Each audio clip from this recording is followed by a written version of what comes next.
칠흑 같은 어둠이 내려앉은 초가삼간 부엌에서 섬뜩한 쇳소리가 새어 나오고 있었다. 그것은 마치 저승사자가 명부를 넘기는 소리처럼 차갑고도 규칙적이었다. 희미한 호롱불 아래서 박 씨는 부엌 칼을 숫돌에 갈고 있었다. 그녀의 눈동자는 이미 말라버려 눈물 한 방울 나오지 않았으나 그 깊은 곳에는 시뻘건 숫덩이 같은 분노가 이글거리고 있었다.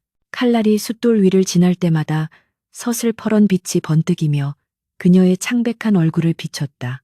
밖에서는 밤바람이 문풍지를 거칠게 흔들어대며 마치 산짐승의 울음소리 같은 기괴한 소리를 내고 있었지만 박 씨의 귀에는 오로지 칼 가는 소리만이 들릴 뿐이었다. 어제 저녁 나무를 하러 갔던 남편은 돌아오지 않았다. 마을 장정들이 횃불을 들고 산 입구까지 찾아갔으나 그들이 발견한 것은 피 묻은 집신 한 짝뿐이었다. 마을 사람들은 입을 모아 산군의 소행이라며 혀를 찼다. 호랑이에게 물려간 시신은 찾는 법이 아니라며 굿이나 하여 넋을 달래자고 했다. 그러나 박 씨는 그 말을 듣는 둥 마는 둥 집으로 돌아와 쌀떡을 뒤지고 벽장에 숨겨둔 떡을 챙긴 뒤 밤새도록 칼만 갈고 있는 것이었다. 그녀의 손마디는 하얗게 질려 있었고 입술은 터져 피가 맺혀 있었다. 부엌문이 덜컥 열리며 찬바람과 함께 마을 촌장이 들어섰다. 촌장은 부엌 바닥에 주저앉아 칼을 갈고 있는 박 씨를 보며 기가 막히다는 듯 혀를 찼다. 그는 박 씨의 어깨를 잡고 흔들며 소리쳤다. 정신 차리게 이 사람아, 지금 제정신인가? 남편이 호환을 당했는데 자네까지 그 짐승의 밥이 되려 하는가? 촌장의 목소리에는 두려움과 안타까움이 섞여 있었다. 마을 사람들 모두가 두려움에 떨며 문을 걸어 잠그니 야심한 시각에 홀로 산으로 가겠다는 박 씨의 행동은 미친 짓으로밖에 보이지 않았다. 산군은 인간이 대적할 상대가 아니었다. 그것은 산의 주인이자 살아있는 재앙이었다. 박 씨는 갈고 있던 칼을 멈추고 천천히 고개를 들었다. 그녀의 눈빛이 어찌나 매섭고 차가운지 평생 산전수전 다 겪은 촌장조차 흠칫 놀라 뒷걸음질 쳤다. 박 씨는 낮게 깔린 목소리로 대답했다. 내 서방님이 살아계신지 죽었는지 눈으로 확인도 못했는데 어찌 장사를 지낸단 말입니까? 뱃속에 들어갔으면 백가죽을 찢어서라도 꺼내올 것이고 뼈만 남았으면 그 뼈라도 추려와야 내 직성이 풀리겠습니다. 비켜주십시오. 그녀의 목소리는 떨리지 않았다. 그것은 오로지 한 가지 목표만을 향해 달리는 화살처럼 곧고 단단했다. 박 씨는 시퍼렇게 날이 선 식칼을 허리춤에 차고 떡과 팥죽이 담긴 보따리를 머리에 이었다. 촌장은 문을 가로막고 섰다. 못 간다, 절대 못 보내네. 자네가 가면 자네 늙은 시어머니는 누가 봉양한단 말인가. 산신령이 노하면 마을 전체가 화를 입네. 제발 정신 좀 차리게. 촌장의 애원에도 박 씨는 요지부동이었다. 그녀는 촌장의 눈을 똑바로 응시하며 말했다. 산신령이 노한다고요. 죄 없는 사람을 잡아먹는 것이 산신령이라면 그따위 신은 내가 칼로 베어버리겠습니다. 내 남편은 법 없이도 살 사람이었습니다. 그런 사람이 비명행사했는데 무서워서 숨만 쉬고 있으란 말입니까? 내 오늘 밤 그놈을 만나 단판을 짓고 오겠습니다. 박 씨의 기세에 눌린 촌장은 더 이상 말을 잇지 못하고 슬그머니 길을 터주었다. 박 씨가 살인문을 나서자 훅 하고 끼쳐오는 밤 공기에는 비릿한 흙내음과 함께 알 수 없는 살기가 섞여 있었다. 마을 뒤편으로 이어진 산길은 입구부터 으스스한 기운을 내뿜고 있었다. 하늘에는 구름이 달을 가려 한 치 앞도 분간하기 어려웠다. 박 씨는 품에서 부싯돌을 꺼내 미리 준비한 관솔불에 불을 붙였다. 타닥타닥 타오르는 불꽃이 어둠을 조금이나마 밀어냈지만 그 너머의 숲은 마치 거대한 괴물이 입을 벌리고 있는 것처럼 시커멓게 입을 벌리고 있었다. 그녀는 침을 꿀꺽 삼키며 첫 발을 내디뎠다. 다리가 후들거리고 심장이 터질 듯이 뛰었지만 그녀는 이를 악물고 참아냈다. 산길은 험했다. 가시덤불이 치맛자락을 잡아채고 돌부리가 발목을 꺾으려 들었다. 숲속에서는 부엉이가 귀신 우는 소리처럼 울어댔고 나뭇가지가 바람에 흔들리며 스산한 그림자를 만들어냈다. 박 씨는 그때마다 허리춤에 찬 칼자루를 움켜쥐었다. 차가운 쇠의 감촉이 손바닥에 전해지자 조금이나마 마음이 진정되었다. 남편의 얼굴이 떠올랐다. 무뚝뚝하지만 속정 깊던 사람, 가난한 살림에도 아내 고생 안 시키겠다며 모든 일은 도맡아 하던 사람, 그가 지금 어딘가에서 고통 속에 신음하고 있을지도 모른다는 생각에 미치자 박 씨의 발걸음은 더욱 빨라졌다. 두려움은 분노가 되고 분노는 다시 용기가 되어 그녀를 산 위로 밀어 올렸다. 한참을 오르자 길은 끊기고 거친 바위산이 나타났다. 이곳부터는 사람의 발길이 닿지 않는 금단의 구역이었다. 마을 사냥꾼들도 감히 들어가지 못한다는 호랑이 골짜기였다.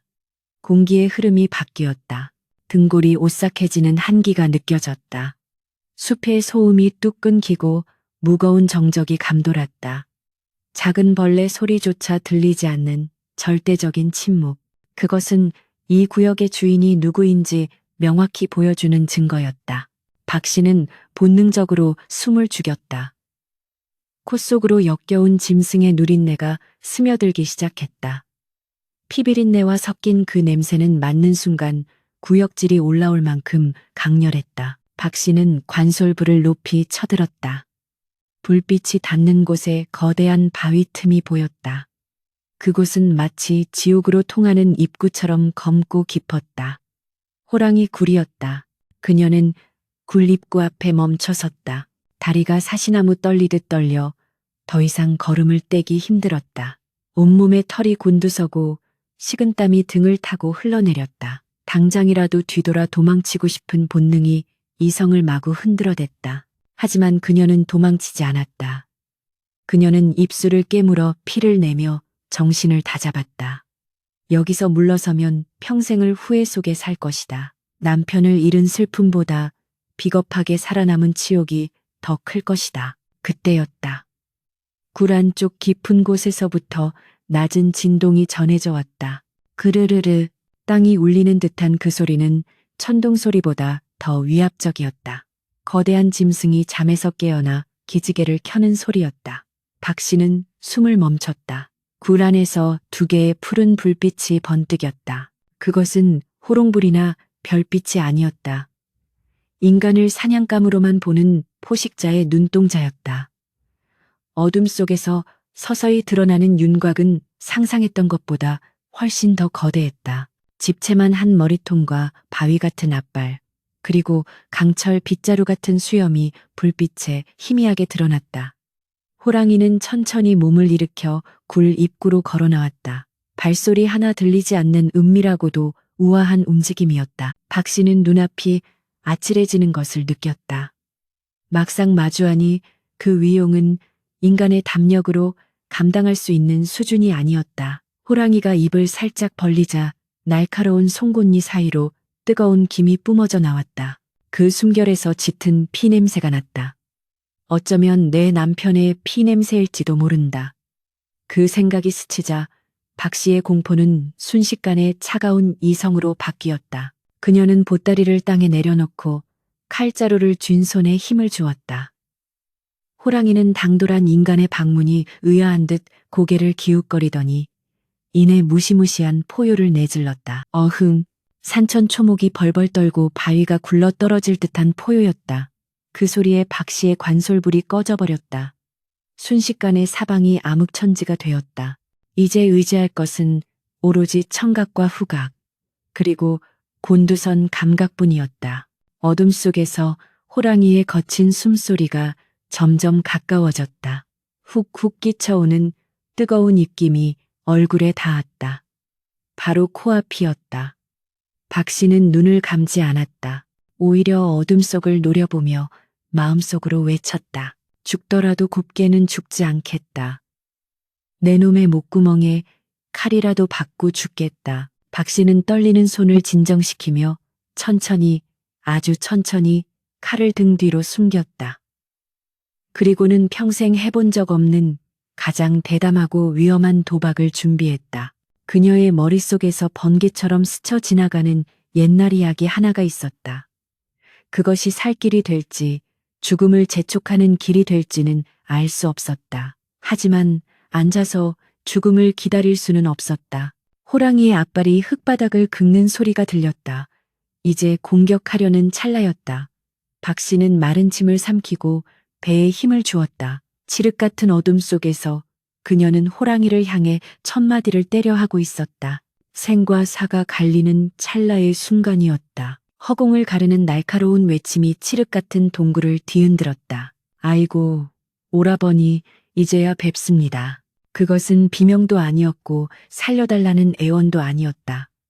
마치 10년 만에 집 나간 혈육을 만난 누이의 한 맺힌 통곡이자 호통이었다. 박 씨는 등 뒤로 숨긴 칼자루를 잡은 손에 피가 통하지 않을 정도로 힘을 주면서도 입으로는 천연덕스럽게 거짓을 토해내기 시작했다. 눈앞에 있는 것은 사람을 씹어먹는 산군이요. 공포 그 자체였으나 박 씨는 그 거대한 아가리를 형님의 얼굴이라 최면을 걸었다. 지금 이 순간 그녀의 머릿속에는 단 하나의 생각뿐이었다. 기세에서 밀리면 죽는다. 짐승은 사람의 마음을 읽는다. 내가 두려워하는 냄새를 풍기는 순간 저 이빨이 내 목덜미를 끊어놓을 것이다. 어둠 속에서 푸른 안광이 멈칫했다. 콧김을 뿜으며 당장이라도 앞발을 휘두르려던 호랑이의 동작이 허공에서 굳어버린 것이다. 산중의 왕으로 군림하며 수많은 생명을 취해왔으나 먹잇감이 제 발로 찾아와 오라비라 부르며 통곡하는 기이한 상황은 난생 처음 겪는 일일터였다. 호랑이의 그르렁거리는 소리가 잦아들고 대신 거칠게 킁킁거리는 숨소리가 들려왔다. 녀석은 당황하고 있었다. 살기와 식욕으로 번들거리던 본능이 혼란이라는 벽에 부딪힌 것이다. 박 씨는 그 틈을 놓치지 않았다. 그녀는 바닥에 주저앉아 땅을 치며 더욱 서럽게 울어젖혔다. 아이고 이 무심한 양반아. 어머니가 병석에 누워 피를 토하며 아들 이름을 부르는데 어찌 코빼기도 비치지 않는단 말이오. 전생에 무슨 죄를 그리 크게 지어 짐승의 탈을 쓰고 이 산골짜기에 숨어 지내시는가. 하늘이 무심하고 땅이 꺼질 노릇이로다.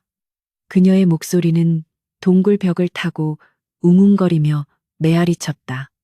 가슴 깊은 곳에서 끌어올린 울음소리는 연기가 아니라 진짜였다. 남편을 잃은 슬픔과 죽음 앞에선 공포가 뒤섞여 그 어떤 명배우도 흉내낼 수 없는 절절한 곡소리가 되어 터져 나왔다. 호랑이가 천천히 고개를 숙여 박 씨의 머리맡으로 다가왔다. 뜨겁고 축축한 콧김이 정수리에 닿았다. 박 씨의 온몸에 소름이 돋고 심장이 갈비뼈를 뚫고 나올 듯 요동쳤다. 놈이 냄새를 맡고 있었다. 이것이 먹잇감인지 아니면 정말 자신의 혈육인지 확인하려는 본능적인 탐색이었다. 박 씨는 숨을 멈추고 고개를 더욱 깊이 조아렸다. 등 뒤에 숨긴 칼날이 차갑게 살갗을 파고들었지만 그녀는 미동도 하지 않았다. 만약 호랑이가 입을 벌려 머리를 문다면 칼을 휘두를 틈도 없이 생이 끝날 것이다. 그러나 그녀는 도박을 걸었다. 옛날 이야기에 나오는 효성진인 호랑이 전설. 그것이 단지 꾸며낸 이야기가 아니길 빌고 또 빌었다. 짐승아 제발 속아라. 내 목숨이 아니라 내 놈의 어리석음에 기대를 건다. 박 씨는 눈물을 훔치는 척하며 슬쩍 고개를 들어 호랑이의 눈을 바라보았다. 어둠 속에서도 빛나는 그 눈동자는 깊고 알 수 없는 우주와 같았다. 하지만 처음에 보였던 살벌한 살기는 조금 옅어져 있었다. 박 씨는 용기를 내어 호통을 쳤다. 오라버니 듣고 계시오. 어제 산에 올라온 그 사람이 누군지나 아시오. 어머니 약을 구하러 온 당신의 매제였소. 당신이 사람이었다면 처남에게 술 한 잔이라도 대접했을 터인데 짐승의 탈을 썼다고 제 매제를 해코지했단 말이오. 이 말은 치밀하게 계산된 수였다. 만약 남편이 이미 잡아먹혔다면 호랑이에게 죄책감을 심어주는 것이고 만약 살아있다면 가족이라는 명분으로 함부로 건드리지 못하게 하려는 속셈이었다. 박 씨의 꾸짖음에 호랑이는 낮은 신음소리를 냈다. 낑낑. 그것은 맹수의 포효가 아니라 마치 잘못을 저지르고 혼나는 강아지의 소리 같았다. 호랑이는 거대한 몸집을 웅크리고 앞발을 가지런히 모은 채 바닥에 턱을 괴었다. 박 씨의 기가 호랑이의 귀를 누른 것이다. 박 씨는 떨리는 손으로 머리에 이고 온 보따리를 풀었다. 하얀 김이 모락모락 나는 시루떡과 붉은 팥죽이 드러났다. 구수한 냄새가 비릿한 동굴 안을 채웠다. 이것 보시오, 오라버니. 어머니가 당신 주라고 쑤어주신 팥죽이요. 사람이었을 때 그렇게 좋아하셨다면서요. 박 씨는 팥죽 그릇을 호랑이의 코앞으로 밀어놓았다. 호랑이는 팥죽 냄새를 맡더니 혀를 날름거렸다. 피냄새 대신 곡식의 냄새가 녀석의 야성을 잠재우고 있었다. 짐승이라 해도 옛 기억이나 본능 어딘가에 남아있는 온기를 자극한 것일까. 호랑이는 팥죽을 핥아먹기 시작했다. 찹찹찹. 거친 혀가 그릇을 핥는 소리가 동굴 안에 울려 퍼졌다. 그 모습을 지켜보는 박 씨의 등줄기에서는 식은땀이 비 오듯 흘러내리고 있었다.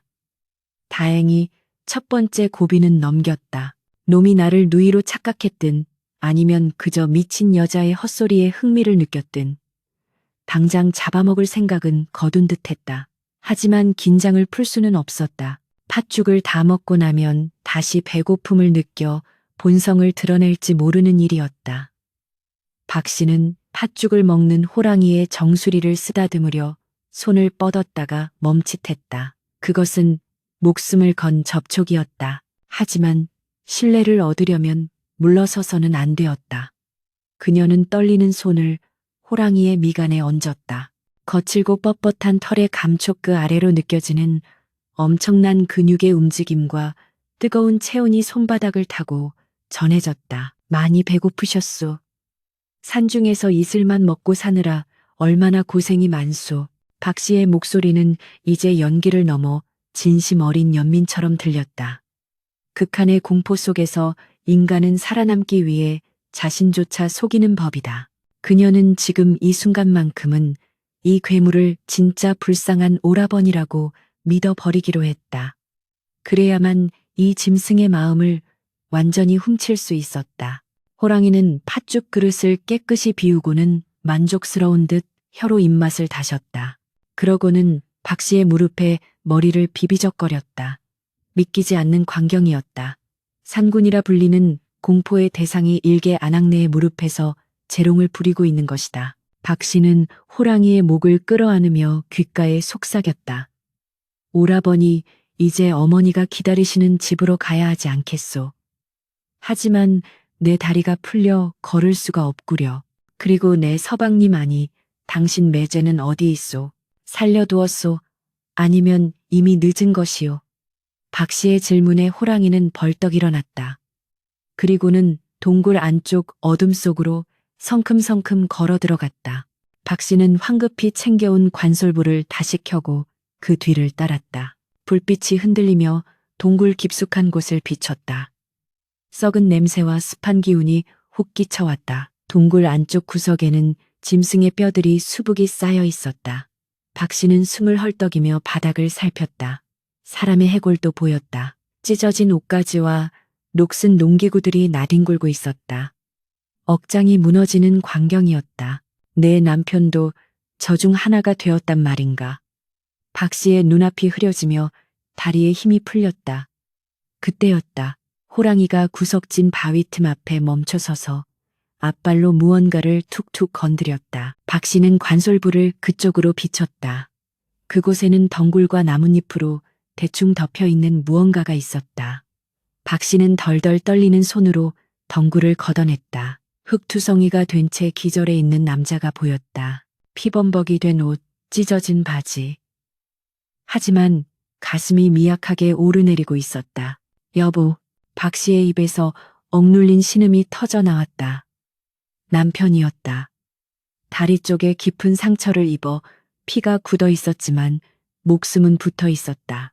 호랑이는 배가 부르거나 혹은 나중에 먹기 위해 먹잇감을 저장해 두었던 모양이다. 아니 어쩌면 박 씨의 말대로 정말 매제임을 알아보고 살려둔 것일까? 이유는 알 수 없으나 남편은 살아있었다. 박 씨는 남편의 얼굴을 감싸 쥐고 오열했다. 살아있어줘서 고마워요. 여보, 눈 좀 떠보소. 호랑이는 그 곁에 우두커니 서서 그들을 내려다보고 있었다. 녀석의 눈빛은 복잡 미묘했다. 포식자의 본능과 알 수 없는 기묘한 유대감 사이에서 갈등하는 듯했다. 박 씨는 눈물을 닦고 결연한 표정으로 일어섰다. 이제 남편을 데리고 이곳을 나가야 했다. 하지만 건장한 장정인 남편을 업고 험한 산길을 내려가는 것은 불가능했다. 더구나 피냄새를 맡은 다른 산짐승들이 덤벼들지도 모른다. 박 씨는 다시 한번 호랑이의 눈을 정면으로 응시했다. 오라버니, 매제가 많이 다쳤소. 내가 업고 갈 수가 없으니 오라버니가 좀 도와주시오. 어머니, 베풀어 가는 길에 매제도 같이 데려가야 하지 않겠소. 그것은 명령에 가까운 부탁이었다. 호랑이는 잠시 콧김을 내뿜더니 순순히 몸을 낮추어 등을 내밀었다. 박 씨는 자신의 눈을 의심했다. 하늘이 도운 것인가? 아니면 나의 간절함이 짐승을 감화시킨 것인가? 박 씨는 있는 힘을 다해 남편을 끌어올려 호랑이의 등 위에 태웠다. 호랑이의 등은 넓고 단단했다. 남편을 단단히 붙잡은 박 씨는 호랑이의 목털을 잡고 말했다. 가십시다, 오라버니. 집으로 가십시다. 호랑이가 몸을 일으키자 박 씨의 몸이 휘청거렸다. 맹수의 등에 올라탄 느낌은 구름을 탄 듯 붕 뜨면서도 언제 추락할지 모르는 아슬아슬한 공포였다. 호랑이는 굴 밖으로 천천히 걸음을 옮겼다. 밖은 여전히 어두운 밤이었지만 호랑이의 눈은 대나처럼 길을 훤히 꿰뚫고 있었다. 바람이 세차게 불어와 박 씨의 머리카락을 흐트려 놓았다. 그녀는 남편의 싸늘한 등을 껴안으며 생각했다. 나는 지금 호랑이 등을 타고 지옥에서 돌아오고 있다. 이 기막힌 사연을 누가 믿어줄 것인가? 하지만 그것은 중요하지 않았다. 중요한 것은 살아있다는 것, 그리고 살아서 돌아간다는 것뿐이었다. 그러나 박 씨는 알지 못했다. 호랑이 굴에서 살아나가는 것이 끝이 아니라는 것을. 산 아래 인간 세상에는 굶주린 짐승보다 더 탐욕스럽고 잔인한 덫이 그녀를 기다리고 있다는 것을 말이다. 호랑이의 발걸음이 빨라지며 산길을 내려가기 시작했다. 어둠 속에서 마을의 희미한 불빛이 보이기 시작할 무렵 호랑이의 귀가 쫑긋거렸다. 푸르스름한 새벽 여명이 산등성이를 타고 내려와 검은 숲의 정수리를 희미하게 비추기 시작했다. 밤새 산을 뒤덮었던 칠흑 같은 어둠이 물러가고 있었지만 산 아래로 내려가는 길목에는 여전히 기이하고도 서늘한 기운이 감돌고 있었다. 그 중심에는 산군이 있었다. 거대한 호랑이는 등에 두 사람을 태우고도 전혀 무거운 기색 없이 바람처럼 산길을 미끄러져 내려갔다. 내 발이 땅에 닿는 소리조차 나지 않는 신묘한 걸음걸이였다. 박 씨는 남편의 허리춤을 단단히 부여잡고 호랑이의 목덜미 털에 얼굴을 파묻었다. 억센 털 사이로 전해지는 맹수의 체온은 뜨거웠고 그 거친 숨소리는 마치 풀무질하는 대장간의 불길처럼 규칙적이었다. 이것이 꿈인가 생시인가? 박 씨는 몇 번이고 자신의 허벅지를 꼬집어 보았다. 아픔이 선명했다. 등 뒤에 엎인 남편의 미약한 신음소리도 귓가에 쟁쟁했다. 꿈이 아니었다. 그녀는 지금 호랑이를 타고 사지로 들어갔다가 다시 세상으로 돌아오는 중이었다. 공포는 어느새 경이로움으로 바뀌어 있었다. 산짐승 중의 왕이라 불리는 존재가 자신의 말 한마디에 순한 양처럼 굴고 있다는 사실이 도무지 믿기지 않았다. 그녀가 지어낸 오라버니라는 거짓말이 정말 하늘에 닿아 짐승의 영혼을 울린 것일까? 아니면 이 짐승이 전생에 정말 자신의 혈육이었던 것일까? 혼란스러운 생각들이 머릿속을 어지럽혔지만 지금은 그저 남편이 살아있다는 사실 하나만이 중요했다. 마을 어귀에 다다르자 멀리서 닭 울음소리가 들려왔다. 꽃기호. 새벽을 알리는 그 소리에 호랑이가 흠칫하며 걸음을 멈췄다. 야행성 맹수에게 아침의 햇살과 인간들의 소음은 달갑지 않은 것이었다. 호랑이는 낮은 소리로 그르렁거리며 고개를 좌우로 흔들었다. 더 이상은 가기 싫다는 투정 같기도 했고, 날이 밝아오는 것에 대한 본능적인 거부감 같기도 했다. 박 씨는 호랑이의 목을 쓰다듬으며 나직이 속삭였다. 오라버니 다 왔습니다. 저기 보이는 초가집이 우리 집이요. 조금만 더 고생해 주십시오. 매제를 마당까지만 데려다 주시면 내 평생 이 은혜 잊지 않고 갚으리다. 박 씨의 간절한 목소리에 호랑이는 다시 걸음을 옮겼다. 마을 입구에 들어서자 동네 개들이 일제히 지저대기 시작했다. 컹컹 왈왈. 그러나 호랑이가 마을길에 들어서며 특유의 살기를 뿜어내자 그 요란하던 개 짖는 소리가 거짓말처럼 뚝 끊겼다. 개들은 꼬리를 사타구니 사이로 말아넣고 구석에 처박혀 낑낑댈 뿐 감히 짖을 엄두조차 내지 못했다. 만물의 영장이라는 인간이 키우는 짐승들조차 산군의 행차 앞에서는 숨조차 제대로 쉬지 못하는 법이었다. 박 씨의 집 살인문 앞에 도착했을 때 호랑이는 천천히 몸을 낮추어 배를 땅에 댔다. 박 씨는 남편을 부축하여 조심스럽게 땅으로 내려왔다. 다리가 후들거려 그대로 주저앉을 뻔했지만 정신력으로 버텼다. 남편을 마루에 눕히고 돌아서니 호랑이가 대문 앞에 우두커니 앉아 그들을 지켜보고 있었다. 그 눈빛은 어젯밤 굴 속에서 보았던 살기 어린 눈빛이 아니었다. 마치 먼 길 떠나는 가족을 배웅하는 듯한 애틋함과 아쉬움이 서려 있었다. 박 씨는 부엌으로 달려가 남은 떡과 고기 한 덩이를 들고 나왔다. 그리고 호랑이의 입 앞에 놓아주며 눈시울을 붉혔다. 오라버니 고맙습니다. 정말 고맙습니다. 덕분에 지아비를 살렸습니다. 날이 밝으면 사람들이 몰려 나올 테니 어서 산으로 돌아가십시오. 부디 몸 조심하시고 배고플 때 다시 찾아오시면 내 정성껏 모시겠습니다. 호랑이는 박 씨가 내민 음식을 한 입에 삼키더니 긴 혀로 박 씨의 손등을 한 번 핥았다. 까슬까슬한 감촉이 전해졌다. 그것은 맹수의 위협이 아닌 무언의 작별 인사였다. 호랑이는 긴 꼬리를 한 번 휘두르더니 뒤도 돌아보지 않고 산 쪽을 향해 달리기 시작했다. 순식간에 시야에서 사라지는 그 뒷모습은 마치 바람과도 같았다. 호랑이가 사라진 산길 위로 아침 해가 붉게 떠오르고 있었다. 박 씨는 그 자리에 털썩 주저앉아 참았던 숨을 몰아쉬었다. 긴장이 풀리자 온몸의 근육이 비명을 지르며 떨려왔다. 소라는 해가 중천에 떴을 때부터 시작되었다.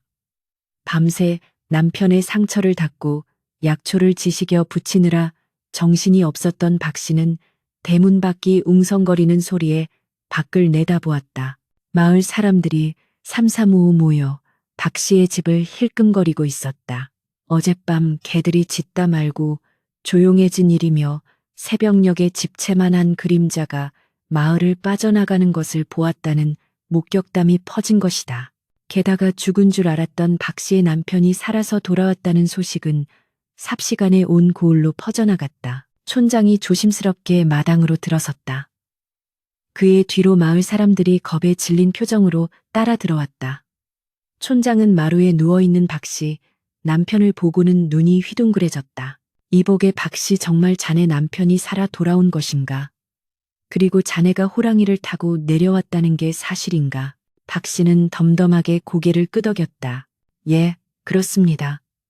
산신령님이 도우셨는지 호랑이님이 제 말을 알아듣고 남편을 데려다 주었습니다. 마을 사람들은 경악을 금치 못했다. 어떤 이는 박 씨를 신령스러운 존재로 여기며 두 손을 모아 절을 했고, 어떤 이는 여우 귀신이 씌었다며 수군거렸다. 호랑이 굴에 들어가서 살아 돌아온 것도 모자라 호랑이를 부리는 여인이라니, 이는 전설 속에서나 나올 법한 이야기였다. 박 씨에 대한 경외심과 두려움이 마을을 감쌌다. 사람들은 이제 박 씨와 눈을 마주치는 것조차 어려워했다. 그녀는 더 이상 평범한 아낙네가 아니었다. 산군의 비호를 받는 영물과도 같은 존재가 된 것이다. 그러나 소문은 발이 달린 듯이 빨랐고 그 방향은 예상치 못한 곳으로 흘러갔다. 호랑이가 사람을 살려 보냈다는 미담은 탐욕스러운 자들의 귀에 들어가자 돈 냄새로 변질되었다. 고을 현감 김대감은 호랑이 가죽을 구하기 위해 혈안이 되어 있던 위인이었다. 그는 조정에 진상할 최상품 호피를 구하지 못해 안달이 나 있었는데 박 씨의 이야기를 전해 듣고 무릎을 탁 쳤다. 호랑이를 부리는 계집이라고. 그렇다면 그 계집을 이용하면 그놈을 잡을 수 있겠구나. 제 발로 걸어 들어온 호랑이라니 이 얼마나 기막힌 기회인가. 며칠 뒤 관아의 포졸들이 박 씨의 집을 들이닥쳤다. 남편의 병구안을 하며 안정을 취하려던 박 씨는 갑작스러운 관군의 출두에 놀라 마당으로 나갔다. 포졸들은 다짜고짜 박 씨를 오라로 묶으려 들었다. 무슨 짓입니까? 죄 없는 백성을 왜 이리 하십니까? 박 씨가 항변하자 포졸 대장이 비웃으며 말했다. 죄가 없다니. 내년이 유망한 술법으로 산짐승과 내통하여 마을의 안위를 위협한다는 상소가 빗발쳤다. 현감 나으리께서 친히 문초하실 테니 잔말 말고 따라오라. 그것은 핑계였다. 요술이나 내통 따위는 구실일 뿐 진실은 호랑이를 유인할 미끼가 필요했던 것이다. 박 씨는 끌려가면서 뒤를 돌아보았다. 아픈 몸을 이끌고 기어나와 울부짖는 남편의 모습이 보였다. 마을 사람들은 포졸들의 기세에 눌려 누구 하나 나서지 못하고 고개만 숙이고 있었다. 박 씨는 입술을 깨물었다. 산속의 짐승보다 인간이 더 무섭다는 옛말이 하나도 틀린 것이 없었다. 호랑이는 배가 부르면 사냥을 멈추고 은혜를 입으면 갚을 줄 알았으나 인간의 탐욕은 끝이 없고 은혜를 원수로 갚는 족속들이었다. 관아마당에 꿇어앉은 박 씨 앞에 현감이 거만하게 앉아 있었다. 그는 박 씨를 위아래로 훑어보며 비릿한 미소를 지었다. 네가 호랑이를 형님이라 부르며 부린다지. 네 재주가 참으로 기특하구나. 내 너에게 기회를 주마. 오늘 밤 그 호랑이를 다시 불러내거라. 내일 그놈의 가죽을 벗겨 임금님께 진상하고 너에게는 큰 상을 내릴 것이다. 만약 거역한다면 너와 내 남편은 요물과 내통한 죄로 참수형을 면치 못할 것이다. 박 씨는 고개를 들어 현감을 노려보았다. 그녀의 눈빛은 호랑이 굴 앞에서도 꺾이지 않았던 그 결기 그대로였다. 사또 짐승도 은혜를 아는데 사람의 탈을 쓰고 어찌 은혜를 원수로 갚으라 하십니까? 그 호랑이는 제 남편을 살려준 은인입니다. 내 목에 칼이 들어와도 그럴 수는 없습니다. 현감의 얼굴이 불그락푸르락해졌다. 그는 탁자를 내리치며 고함을 질렀다. 이 고얀년이 감히 관명에 불복종하다니. 여봐라, 전년을 형틀에 묶고 호랑이가 나타날 때까지 매질을 하라. 내년에 비명소리를 들으면 내 오랍이라는 그 짐승놈이 나타나지 않겠느냐. 형틀에 묶인 박 씨의 등 위로 곤장이 떨어지기 시작했다. 짝짝 살점이 터지고 피가 튀었다. 그러나 박 씨는 비명을 지르지 않았다. 이를 악물고 신음조차 삼켰다. 내가 소리를 지르면 그 짐승이 정말로 내려올지도 모른다. 그러면 놈들은 화살과 창으로 그를 죽일 것이다. 짐승과의 신의를 지키기 위해 인간의 모진 고문을 견뎌내는 박 씨의 모습은 지켜보는 이들의 가슴을 서늘하게 만들었다. 밤이 깊어갔다. 관아 마당에는 횃불이 밝혀졌고 궁수들이 지붕 위에 매복한 채 호랑이가 나타나기만을 기다렸다. 피투성이가 된 박 씨는 의식이 흐려지는 와중에도 산 쪽을 바라보며 속으로 빌고 또 빌었다. 오지 마라. 오라버니 절대 오지 마라. 이곳은 사람이 사는 곳이 아니라 악귀들이 사는 지옥이다. 그러나 박 씨의 간절한 바람과는 달리 산에서 불어오는 바람의 방향이 바뀌고 있었다. 바람에 실려오는 비릿한 피냄새를 맡은 것일까? 아니면 누이의 고통을 감지한 것일까? 멀리서 산을 울리는 뇌성병력 같은 소리가 들려왔다. 관아의 모든 횃불이 일시에 흔들렸다. 현감의 얼굴에 탐욕스러운 미소가 번졌다. 덫에 걸려든 것은 호랑이가 아니라 인간들의 어리석음이라는 것을 그는 아직 알지 못했다. 천지를 뒤흔든 포효 소리에 관아의 공기는 순식간에 얼어붙었다. 그것은 단순한 짐승의 울음이 아니었다. 억울하게 죽은 원혼들의 통곡이자 부정한 인간들을 꾸짖는 하늘의 벼락과도 같았다. 지붕 위에 매복해 있던 궁수들의 손이 사시나무 떨듯 떨리기 시작했다. 시위를 당기고 있던 손가락에서 힘이 빠져나가며 화살들이 힘없이 기와 위로 툭툭 떨어졌다. 공포는 전염병처럼 번져나갔다. 횃불을 든 포졸들의 다리가 풀려 주저앉는가 하면 오줌을 지려 바짓가랑이를 적시는 자들도 부지기수였다. 현감은 의자 손잡이를 꽉 움켜쥐며 애써 태연한 척 소리쳤다. 무엇들 하느냐. 저 소리는 단지 짐승의 발악일 뿐이다. 놈이 나타나는 즉시 활을 쏘아 고슴도치로 만들어라. 내 명을 어기는 자는 즉결 처형할 것이다. 현감의 도끼 어린 외침에도 병사들의 공포는 가라앉지 않았다. 산신령이 노했다는 두려움이 군율보다 앞서고 있었다. 그때였다. 관아의 육중한 대문이 종이장처럼 구겨지며 쾅하고 박살이 났다. 자욱한 먼지 구름 속에서 두 개의 푸른 안광이 횃불보다 더 강렬하게 빛을 발하며 어둠을 뚫고 나왔다. 바람이 불었다. 아니, 호랑이가 몰고 온 돌풍이었다. 용은 구름을 부르고 호랑이는 바람을 부른다 했던가. 거센 바람에 마당의 횃불들이 일제히 꺼질 듯 춤을 추었고 그 어지러운 그림자 사이로 산군의 거대한 형체가 드러났다. 집채만 한 덩치, 황금색과 검은색이 어우러진 가죽은 밤하늘의 별빛을 받아 신비롭게 번들거렸고 꼬리는 마치 쇠몽둥이처럼 땅을 내리치고 있었다. 녀석은 박씨가 묶여있는 형틀을 향해 천천히 그러나 위험있게 걸어 들어왔다. 사격하라, 쏘라고 하지 않느냐. 현감의 비명에 가까운 명령에 몇몇 궁수들이 겨우 정신을 차리고 활을 쏘았다. 피욱 피욱. 화살이 날아들었지만 호랑이는 피하지도 않았다. 화살들은 호랑이의 두꺼운 가죽을 뚫지 못하고 튕겨 나가거나 털 사이에 박히지도 못한 채 부러져 버렸다. 그것은 마치 바위에 계란을 던지는 것과 같았다. 호랑이는 귀찮다는 듯 앞발을 한번 휘저었다. 그 단순한 동작에 날아오던 화살들이 허공에서 산산조각이 났다. 압도적인 힘의 차이에 병사들은 아예 무기를 버리고 뒷걸음질 치기 시작했다. 박씨는 피로 얼룩진 얼굴을 들어 다가오는 호랑이를 바라보았다. 찢어진 살점의 고통도 잊은 채 그녀는 눈물 고인 눈으로 호랑이를 향해 고개를 저었다. 오라버니, 도망치시오. 제발, 이곳은 덫이오. 나 같은 건 버려두고 어서 산으로 돌아가시오. 그녀의 목소리는 갈라지고 쉬어 있었지만 그 안에는 혈육을 걱정하는 누이의 진심이 담겨 있었다. 호랑이는 박씨의 애원에도 아랑곳하지 않고 형틀 바로 앞까지 다가왔다. 그리고는 콧김을 뿜으며 박씨의 피 냄새를 맡았다. 녀석의 눈동자가 순식간에 시뻘겋게 충혈되었다. 자신의 누이를, 자신에게 팥죽을 쑤어주던 그 은인을 피투성이로 만든 인간들에 대한 분노가 폭발한 것이다. 크아앙. 호랑이가 현감이 앉아있는 대청마루를 향해 우렁차게 포효했다. 그 소리에 기둥이 울리고 현감의 탁자가 흔들렸다. 현감은 혼비백산하여 뒤로 넘어지며 엉금엉금 기었다. 이 요물, 저놈을 당장 죽여라. 창으로 찔러라. 하지만 누구도 움직이지 않았다.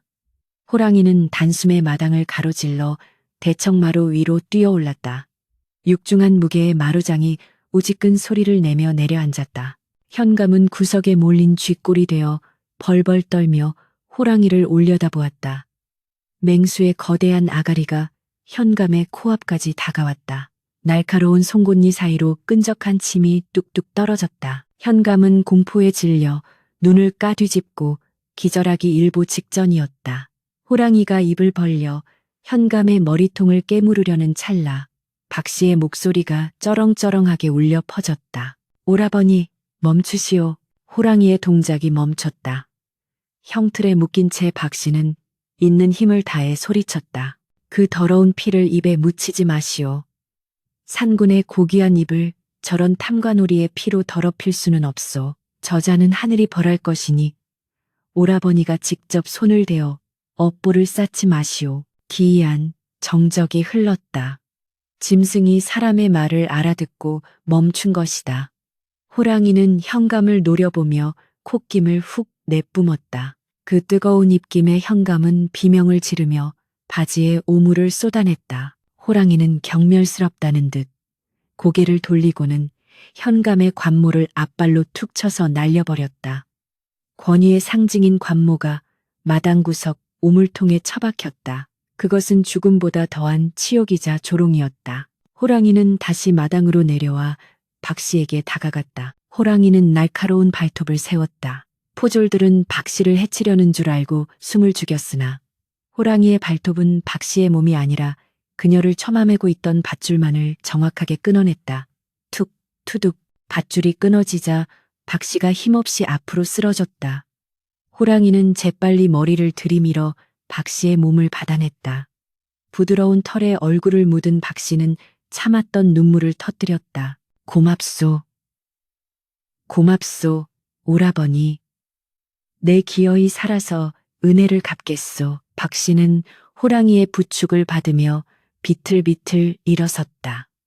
그녀는 피투성이가 된 몸을 이끌고 덜덜 떨고 있는 현감과 포졸들을 향해 돌아섰다. 그녀의 뒤에는 집채만한 호랑이가 수호신처럼 버티고 서 있었다. 그 모습은 마치 산신할미와 산신령이 강림한 듯한 신성하고도 압도적인 광경이었다. 박 씨는 낮지만 서리빨 같은 목소리로 일갈했다. 보시오. 당신들이 짐승이라 부르는 이 호랑이를 보시오. 짐승도 은혜를 입으면 목숨을 걸고 갚으려 하거늘. 만물의 영장이라 자처하는 당신들은 어찌하여 짐승보다 못한 짓을 한단 말이오. 백성의 고열을 빨고 죄 없는 이를 핍박하며 은혜를 원수로 갚는 자가 진정 짐승이 아니면 무엇이오. 박 씨의 호통은 관아 마당을 쩌렁쩌렁 울렸다. 그것은 썩어빠진 조정과 탐관 오리들을 향한 백성들의 피 맺힌 절규였다. 포졸들은 부끄러움에 고개를 들지 못했고 담 너머로 이 광경을 지켜보던 마을 사람들은 숨죽여 흐느꼈다. 그동안 현감의 폭정에 시달리면서도 말 한마디 못했던 울분이 박 씨의 입을 통해 터져 나온 것이다. 현감은 넋이 나간 사람처럼 멍하니 앉아 있다가 호랑이가 다시 한번 으르렁거리는 소리에 기겁하여 엎드려 빌기 시작했다. 자, 잘못했다. 내 다시는 욕심을 부리지 않으마. 제발 목숨만 살려다오. 살려만 주면 무엇이든 하마. 비굴하기 짝이 없는 꼴이었다. 박 씨는 차가운 눈으로 그를 내려다보다가 호랑이의 목덜미를 잡으며 말했다. 가십시다, 오라버니. 이 더러운 곳에 더 있다가는 구역질이 날 것 같소. 호랑이는 박 씨의 뜻을 알아들은 듯 몸을 낮췄다. 박 씨가 힘겹게 호랑이의 등에 올라타자 호랑이는 다시 한번 하늘을 향해 포효했다. 그 소리는 이 승리가 정의의 승리임을 알리는 팡파르와도 같았다. 호랑이는 당당한 걸음으로 관아 정문을 나섰다. 수십 명의 무장한 군사들이 있었으나 감히 누구도 그 앞을 막아서지 못했다. 오히려 홍해 갈라지듯 길을 터주며 두려움과 경외의 눈길로 그 뒷모습을 바라볼 뿐이었다. 관아 밖에는 횃불을 든 마을 사람들이 구름처럼 모여 있었다. 그들은 박 씨와 호랑이가 나오는 모습을 보고 환호성을 지르는 대신 일제히 무릎을 꿇고 절을 했다. 그것은 공포 때문이 아니었다. 불의에 맞서 싸운 영웅과 산신령에 대한 지극한 예우였다. 박 씨 부인 만세, 산군님 만세, 누군가 선창하자 여기저기서 함성이 터져 나왔다. 박 씨는 멍투성이가 된 얼굴로 엷은 미소를 지으며 사람들에게 손을 흔들었다. 호랑이는 거만한 듯 콧대를 높이고 느릿느릿 군중 사이를 지나 집으로 향했다. 그날 밤 박 씨의 집은 축제 분위기였다. 비록 가난한 초가집이었으나 사람들의 발길이 끊이지 않았다. 호랑이는 마당 한가운데 엎드려 사람들이 바치는 돼지머리와 막걸리를 느긋하게 즐겼다. 아이들은 무서운 줄도 모르고 호랑이의 꼬리를 만지작거렸고 어른들은 호랑이에게 절을 하며 소원을 빌었다. 남편은 아픈 몸을 이끌고 나와 호랑이 앞에 큰 절을 올리며 눈물을 흘렸다. 형님, 아니 산군님, 죽을 목숨 살려주시고 제 아내까지 구해주시니 이 은혜를 어찌 갚아야 할지 모르겠습니다. 다음 생에 소가 되어서라도 갚겠습니다. 호랑이는 남편을 그윽하게 바라보더니 툭 하고 앞발로 그의 어깨를 두드렸다. 마치 됐다, 살아 돌아왔으면 그만이다라고 말하는 듯했다. 밤이 깊어 사람들이 하나둘 돌아가고 사방이 고요해지자 호랑이는 자리에서 일어났다. 이제 돌아갈 시간이었다. 박 씨는 절룩거리는 다리로 호랑이를 배웅하려 대문 밖까지 따라 나갔다. 달빛이 교교하게 흐르는 산길 입구에서 호랑이는 멈춰 섰다. 박 씨는 호랑이의 목을 껴안고 얼굴을 비볐다. 호랑이의 털에서는 이제 피냄새 대신 구수한 사람 냄새가 났다. 오라버니, 부디 몸성이 지내시오. 겨울이 오면 내가 소못이라도 지어 산 입구에 걸어두리다. 그리고 다시는 인간들에게 잡히지 마시오. 호랑이는 박 씨의 뺨을 거친 혀로 한번 핥아주고는 깊은 눈으로 그녀를 응시했다. 그 눈빛은 짐승의 것이라기엔 너무나도 깊고 슬픈, 어쩌면 천년을 산 신선의 눈빛 같았다. 호랑이는 뒤를 돌아 어둠 속으로 자신이 있어야 할 산으로 천천히 걸어 들어갔다. 박 씨는 호랑이의 모습이 완전히 사라질 때까지, 새벽이 밝아올 때까지 그 자리에 망부석처럼 서 있었다. 바람이 불어와 나뭇가지를 흔들었다. 마치 산이 박 씨에게 작별 인사를 건네는 것 같았다. 그날의 소동이 있고 난 뒤 고을에는 큰 변화가 일어났다. 호랑이에게 혼쭐이 난 현감은 시름시름 앓다가 결국 관직을 내놓고 야반도 주하듯 고향으로 내려갔다. 새로 부임한 사또는 박 씨의 기행과 호랑이의 신통력을 전해 듣고는 감히 백성들을 함부로 대하지 못했다. 산신령이 지켜보는 마을이라는 소문이 퍼지면서 도적대들도 이 근방에는 얼씬도 하지 않았고 마을은 그 어느 때보다 평화로운 나날을 보내게 되었다. 사람들은 박 씨의 집 앞을 지날 때면 옷깃을 여미며 경의를 표했고 그녀를 효녀 박씨 혹은 호랑이 처사라 부르며 칭송했다. 계절이 바뀌어 산천이 붉게 물들고 다시 하얀 눈이 덮일 때마다 박씨네 마당에는 기이한 일이 벌어졌다. 보름달이 휘영청 밝은 밤이면 어김없이 쿵하는 소리와 함께 멧돼지나 고라니 같은 산짐승이 마당 한가운데 놓여 있곤 했다. 누가 가져다 놓았는지 눈으로 보지 않아도 알 수 있었다.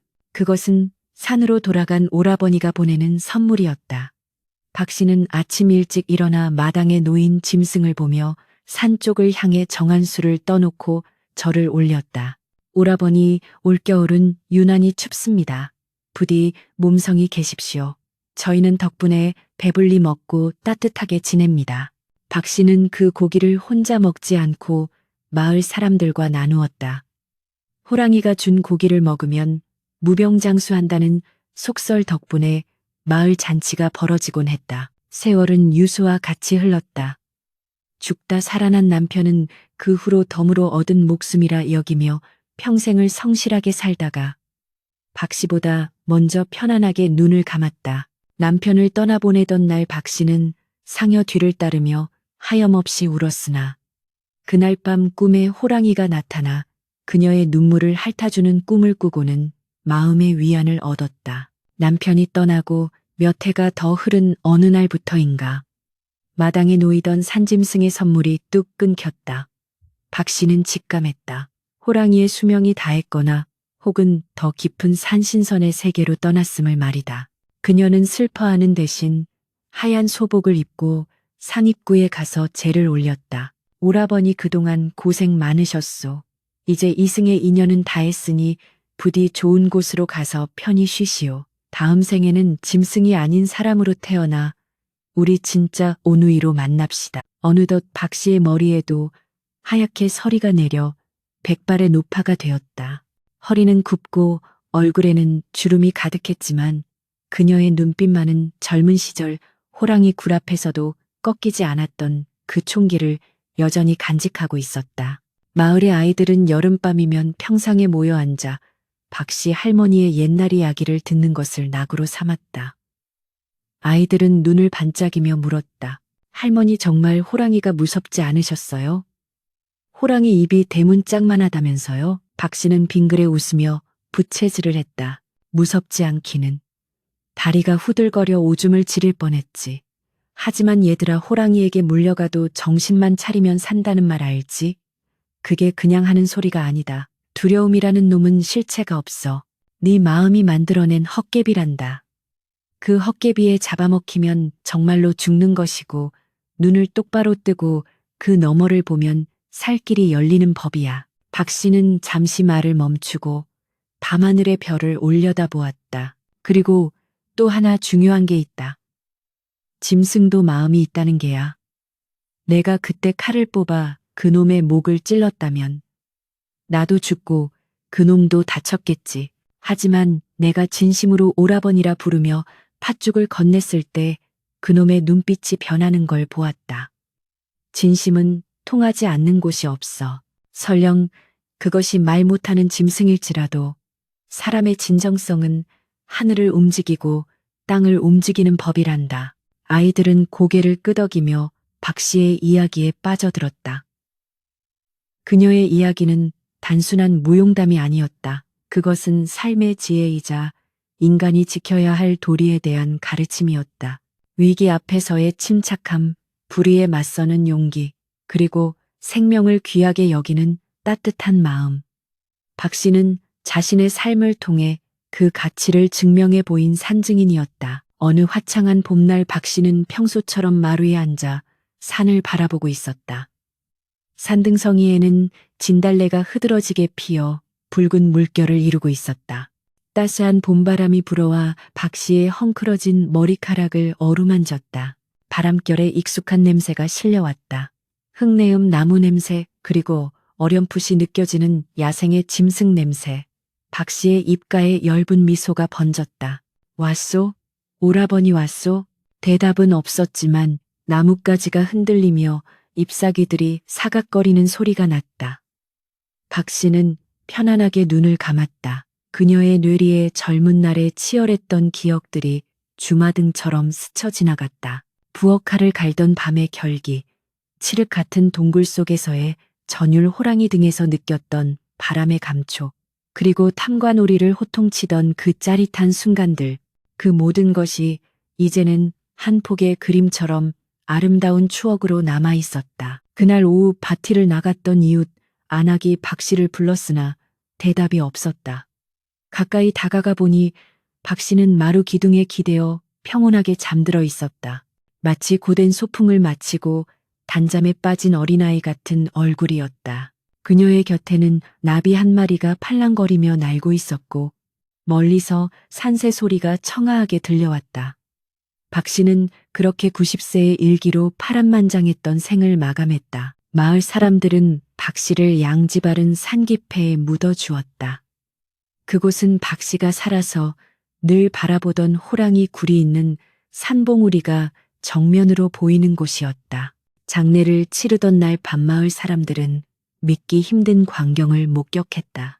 산 정상에서 커다란 불덩이 2개가 내려다보는 듯 반짝이더니 굵은 빗줄기가 쏟아지기 시작한 것이다. 사람들은 산군이 누이의 마지막 가는 길을 배웅하며 눈물을 흘리는 것이라 믿었다. 후대에 이르러 사람들은 그 고개를 호랑이 고개 혹은 박씨 고개라 불렀다. 그리고 힘든 일이 닥치거나 억울한 일을 당했을 때 그 고개에 올라가 박씨의 이야기를 떠올리며 마음을 다잡았다.